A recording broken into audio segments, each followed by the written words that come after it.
ओम शांति। 10 अक्टूबर 2023 की साकार मुरली है। प्यारे मीठे बाप दादा हम बच्चों से कहते हैं, मीठे बच्चे, प्रभात के समय मन बुद्धि से मुझ बाप को याद करो, साथ साथ भारत को दैवी राजस्थान बनाने की सेवा करो। प्रश्न, सूर्यवंशी राजधानी की प्राइस किस आधार पर मिलती है? उत्तर, सूर्यवंशी राजधानी की प्राइज लेना है तो बाप का पूरा मददगार बनो, श्रीमत पर चलते रहो। आशीर्वाद नहीं मांगनी है, लेकिन योग बल से आत्मा को पावन बनाने का पुरुषार्थ करना है।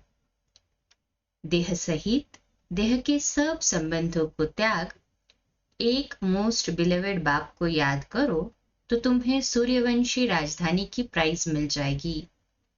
उसमें पीस, प्योरिटी, प्रॉस्पेरिटी सब कुछ होगा। गीत, आखिर वह दिन आया आज। ओम शांति। ओम शांति का अर्थ तो तुम बच्चों की बुद्धि में रहता ही है। बाप जो समझाते हैं वह इस दुनिया में सिवाय तुम्हारे और किसको समझ में नहीं आएगा। वह ऐसे समझेंगे जैसे कोई मेडिकल कॉलेज में नया जाकर बैठे तो कुछ समझ न सके। ऐसे कोई सत्संग होता नहीं जहां मनुष्य जाए और कुछ न समझे। वहां तो है ही शास्त्र आदि सुनाने की बातें। ये है बड़े ते बड़ी कॉलेज, नई बात नहीं है। फिर से वह दिन आया आज जबकि बाप बैठ बच्चों को राजयोग सिखलाते हैं। इस समय भारत में राजाई तो है नहीं। तुम इस राजयोग से राजाओं का राजा बनते हो, अर्थात तुम जानते हो कि जो विकारी राजाएं हैं उनके भी हम राजा बन रहे हैं। बुद्धि मिली है। जो कोई कर्म करते हैं वह बुद्धि में रहता है। तुम वॉरियर्स हो। जानते हो हम आत्माएं अब बाप के साथ योग रखने से भारत को पवित्र बनाते हैं और चक्र के आदि मध्य अंत की नॉलेज धारण कर हम चक्रवर्ती राजा बन रहे हैं। ये बुद्धि में रहना चाहिए। हम युद्ध के मैदान में हैं, विजय तो हमारी है ही, ये तो सर्टेन है। बरोबर हम अब इस भारत को फिर से दैवी डबल सिरताज राजस्थान बना रहे हैं। बाबा चित्रों के लिए बहुत अच्छी रीति समझाते रहते हैं। हम 84 जन्म पूरे कर अब वापस जाते हैं, फिर आकर राज्य करेंगे। ये सब ब्रह्मा कुमार कुमारियां क्या कर रहे हैं? ब्रह्मा कुमारियों की ये संस्था क्या है? पूछते हैं। बीके फट से कहती है कि हम इस भारत को फिर से दैवी राजस्थान बना रहे हैं, श्रीमत पर। मनुष्य श्री का अर्थ भी जानते नहीं है। तुम जानते हो श्री श्री शिव बाबा है, उनकी ही माला बनती है। ये सारी रचना किसकी है? क्रिएटर तो बाप हुआ ना। सूर्यवंशी, चंद्रवंशी जो भी है, ये सारी माला है रुद्र शिव बाबा की। सब अपने रचता को जानते हैं, परंतु उनके ऑक्यूपेशन को नहीं जानते। वह कब और कैसे आकर पुरानी दुनिया को नया बनाते हैं, ये किसकी बुद्धि में भी नहीं है। वह तो समझते हैं कलयुग अभी बहुत वर्ष चलना है। अभी तुम जानते हो हम दैवी राजस्थान स्थापन करने के निमित्त बने हुए हैं। बरोबर दैवी राजस्थान होगा, फिर क्षत्रिय राजस्थान होगा। पहले सूर्यवंशी कुल, फिर क्षत्रिय कुल का राज्य होगा। तुमको चक्रवर्ती राजा रानी बनना है तो बुद्धि में चक्र फिरना चाहिए। तुम किसको भी इन चित्रों पर बहुत अच्छी रीति समझा सकते हो। ये लक्ष्मी नारायण सूर्यवंशी कुल और ये राम सीता है क्षत्रिय कुल। फिर वैश्य शूद्रवंशी पतित कुल बन जाते हैं। पूज्य फिर पुजारी बनते हैं। सिंगल ताज वाले राजाओं का चित्र भी बनाना चाहिए। ये एग्जीबिशन बड़ी वंडरफुल हो जाएगी। तुम जानते हो ड्रामा अनुसार सर्विस अर्थ ये एग्जीबिशन बहुत जरूरी है। तब तो बच्चों की बुद्धि में बैठेगा। नई दुनिया कैसे स्थापन हो रही है वह चित्रों द्वारा समझाया जाता है।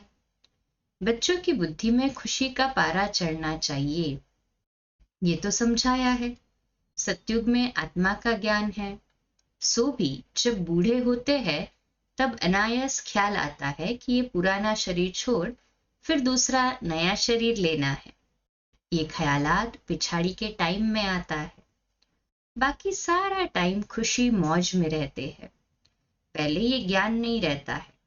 बच्चों को समझाया है ये परमपिता परमात्मा का नाम, रूप, देश, काल कोई भी नहीं जानते जब तक कि बाप आकर अपना परिचय दे, और परिचय भी बहुत गंभीर है। उनका रूप तो पहले लिंग ही कहना पड़ता। रुद्र यज्ञ रचते हैं तो मिट्टी के लिंग बनाते हैं जिनकी पूजा होती आई है। बाप ने पहले ये नहीं बताया कि बिंदी रूप है। बिंदी रूप कहते तो समझ नहीं सकते ना। जो बात जब समझानी है तब समझाते। स्टार्टिंग में जब बाबा की पधरामनी हुई तब बाबा ने एकदम से नहीं बताया बिंदी रूप है, क्योंकि step by step Baba clear करते गए। ऐसे नहीं कहेंगे पहले क्यों नहीं बताया जो आज समझाते हो। नहीं, ड्रामा में नूंद ही ऐसी है। इस एग्जीबिशन से बहुत सर्विस की वृद्धि होती है। जो हमारे चित्र है प्रदर्शनी के, इन्वेंशन निकलती है तो फिर वृद्धि होती जाती है। जैसे बाबा मोटर का मिसाल देते हैं। पहले इन्वेंशन करने में मेहनत लगी होगी, फिर तो देखो बड़े बड़े कारखानों में 1 मिनट में मोटर तैयार हो जाती है। कितनी साइंस निकली है। तुम जानते हो कितना बड़ा भारत है, कितनी बड़ी दुनिया है, फिर कितनी छोटी हो जाएगी। ये बुद्धि में अच्छी रीति बिठाना है। जो सर्विसेबल बच्चे हैं उन्हों की ही बुद्धि में रहेगा। बाकी का तो खान पान झरमुई झुगमुई में ही टाइम वेस्ट होता है। ये तुम जानते हो भारत में फिर से दैवी राजस्थान स्थापन हो रहा है। वास्तव में किंगडम अक्षर भी रॉन्ग है। भारत दैवी राजस्थान बन रहा है। इस समय आसुरी राजस्थान है। रावण का राज्य है। हर एक में 5 विकार प्रवेश है। कितनी करोड़ आत्माएं हैं, सब एक्टर्स हैं। अपने अपने समय पर आकर और फिर चले जाते हैं। फिर हर एक को अपना पार्ट रिपीट करना होता है। सेकंड बाय सेकंड ड्रामा हूबहू रिपीट होता है। जो कल पहले पार्ट बजाया था वही अब बजता है। इतना सब बुद्धि में रखना है। धंधे दूरी में रहने से तो फिर मुश्किल हो जाता है। परंतु बाप कहते हैं प्रभात का तो गायन है, गाते हैं राम सिमर प्रभात मोरे मन। बाप कहते हैं अभी और कुछ भी नहीं सिमरो, प्रभात के समय मुझे याद करो। बाप अभी सम्मुख कहते हैं। भक्ति मार्ग में फिर गायन चलता है। सतयुग त्रेता में तो गायन होता नहीं। बाप समझाते हैं हे आत्मा, अपने मन बुद्धि से प्रभात के समय मुझ बाप को याद करो। भक्त लोग अक्सर करके रात को जागते हैं, कुछ न कुछ याद करते हैं। यहाँ की रस्म रिवाज फिर भक्ति मार्ग में चली आई है। तुम बच्चों को समझाने की भिन्न भिन्न युक्तियां मिलती रहती है। भारत इतना समय पहले दैवी राजस्थान था, फिर क्षत्रिय राजस्थान हुआ, फिर वैश्य राजस्थान बना। दिन प्रतिदिन तमो प्रधान बनते जाते हैं। गिरना जरूर है। मुख्य है ये चक्र। चक्र को जानने से तुम चक्रवर्ती राजा बनते हो। अभी तुम कलयुग में बैठे हो, सामने सतयुग है। ये चक्र कैसे फिरता है इसका तुमको ज्ञान है। जानते हो कल हम सतयुगी राजधानी में होंगे। कितना सहज है। ऊपर में त्रिमूर्ति शिव भी है, चक्र भी है, लक्ष्मी नारायण भी इसमें आ जाते हैं। ये चित्र सामने रखा हुआ हो तो कोई को भी सहज रीति समझा सकते हो। भारत दैवी राजस्थान था, अभी नहीं है। सिंगल ताज वाले भी नहीं है। चित्रों पर ही तुम बच्चों को समझाना है। ये चित्र बहुत वैल्यूएबल है। कितनी वंडरफुल चीज है, तो वंडरफुल रीति समझाना भी पड़े। ये झाड़ और त्रिमूर्ति का चित्र भी सबको अपने अपने घर में रखना पड़े।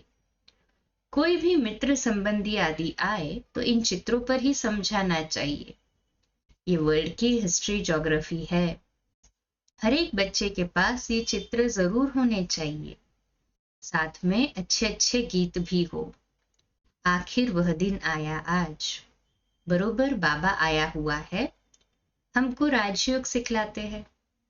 चित्र कोई भी मांगे मिल सकते हैं। चित्र तो कोई भी मांगे तो है तो सेवा के लिए ही ना। गरीबों को फ्री मिल सकते हैं, परंतु समझाने की भी ताकत चाहिए। यह है अविनाशी ज्ञान रत्नों का खजाना। तुम दानी हो। तुम्हारे जैसा अविनाशी ज्ञान रत्नों का दान कोई कर नहीं सकता। ऐसा दान कोई होता नहीं, तो दान करना चाहिए। ज्ञान रत्नों का दान तो कोई कर नहीं सकता है ना। तो बाबा कहते हैं ऐसा दान करना चाहिए, जो आए उनको समझाना चाहिए। करते हैं ना सभी ये। है हाँ जी बाबा।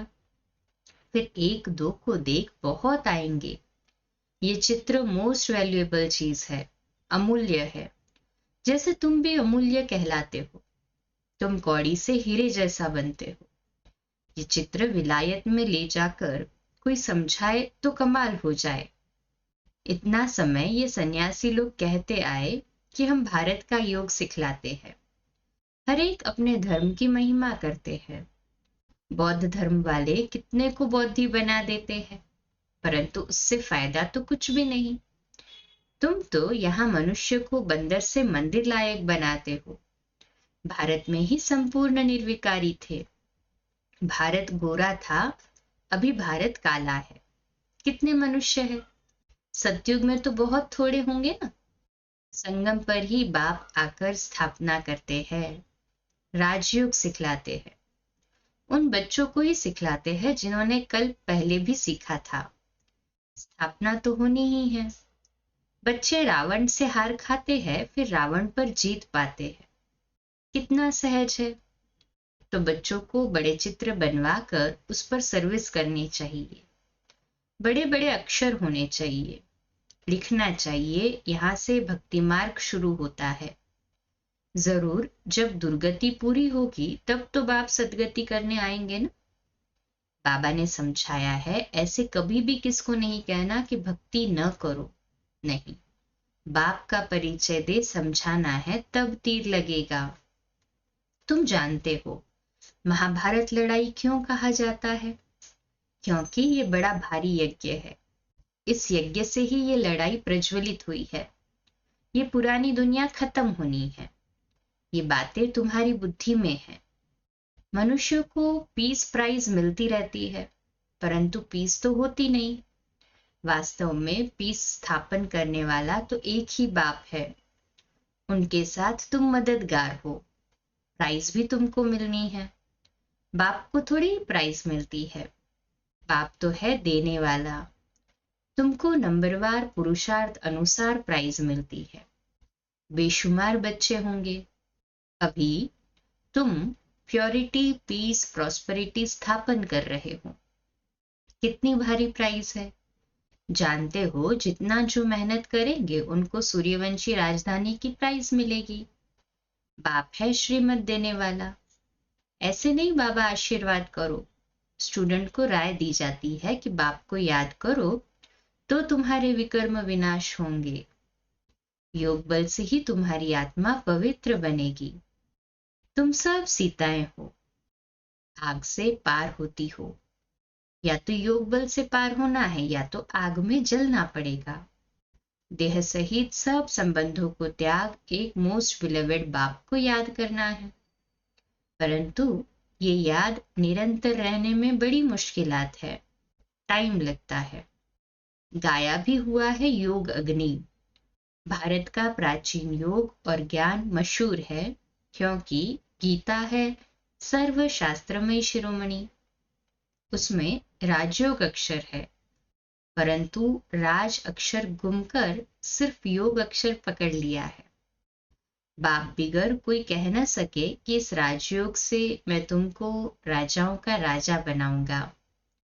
अभी तुम शिव बाबा के सम्मुख बैठे हो। जानते हो हम सब आत्माएं वहां परमधाम में निवास करने वाली है, फिर शरीर धारण कर पार्ट बजाती है। पुनर्जन्म शिव बाबा तो नहीं लेते, ब्रह्मा विष्णु शंकर को भी पुनर्जन्म नहीं लेना है।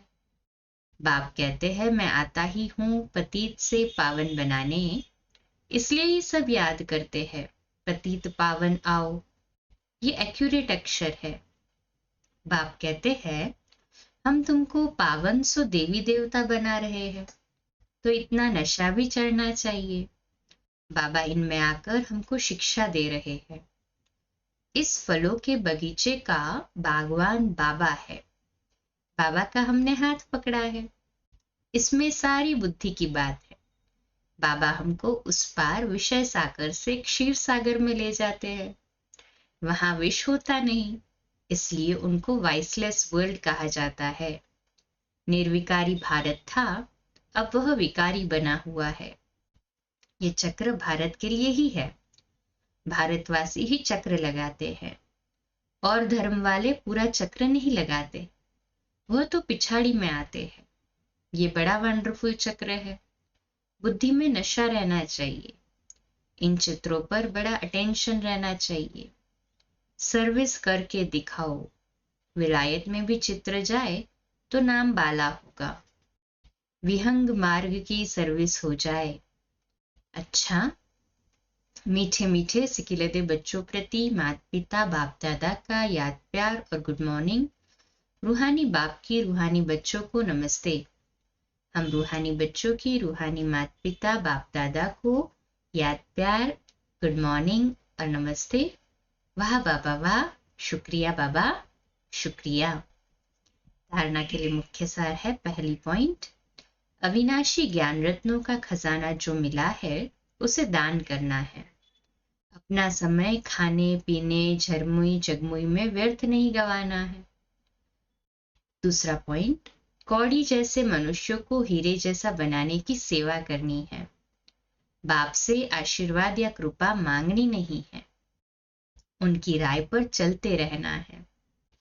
आज का वरदान, सेवा द्वारा प्राप्त मान मर्तबे का त्याग कर अविनाशी भाग्य बनाने वाले महात्यागी भव। आज का सोमान है, मैं महात्यागी आत्मा हूं। विश्लेषण, आप बच्चे जो श्रेष्ठ कर्म करते हो, इस श्रेष्ठ कर्म अथवा सेवा का प्रत्यक्ष फल है सर्व द्वारा महिमा होना। सेवाधारी को श्रेष्ठ गायन की सीट मिलती है, मान मर्तबे की सीट मिलती है। यह सिद्धि अवश्य प्राप्त होती है, लेकिन ये सिद्धियां रास्ते की चिट्ठियां हैं। ये कोई फाइनल मंजिल नहीं है। इसलिए इसके त्यागवान भाग्यवान बनो। इसको ही कहा जाता है महात्यागी बनना। गुप्त महादानी की विशेषता ही है त्याग के भी त्यागी। स्लोगन है, फरिश्ता बनना है तो साक्षी हो, हर आत्मा का पार्ट देखो और सकाश दो। अच्छा, कम बोलो, धीरे बोलो, मीठा बोलो, सत्य बोलो, सोच समझकर बोलो। निमित्त भाव, निर्माण भाव, निर्मल वाणी। आज का नया दिन आप सभी को मुबारक हो, मुबारक हो, मुबारक हो। शुभ दिवस। आज रात्रि क्लास 9:15 बजे, कल सुबह अमृत वेला मेडिटेशन 3:30 से 4:30 और प्रातः मुरली क्लास 4:45 बजे। ओम शांति।